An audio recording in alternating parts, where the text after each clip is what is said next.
La danse des joueurs. Une identité célébrée. Les danses des joueurs après avoir marqué des buts sont devenues une véritable marque de fabrique de la Coupe d'Afrique des Nations, un spectacle très attendu par les supporters. Inspirées des danses traditionnelles africaines, elles expriment la joie collective et l'esprit d'équipe, transformant chaque but en une célébration culturelle à part entière.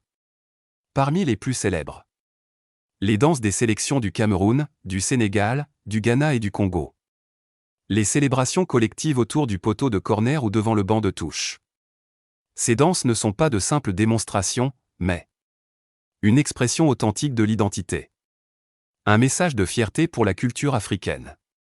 Un défi aux stéréotypes souvent associés au football africain. Modificateur d'émoticônes à la peau foncée, le sosie de Lumumba. Quand l'histoire rencontre le football.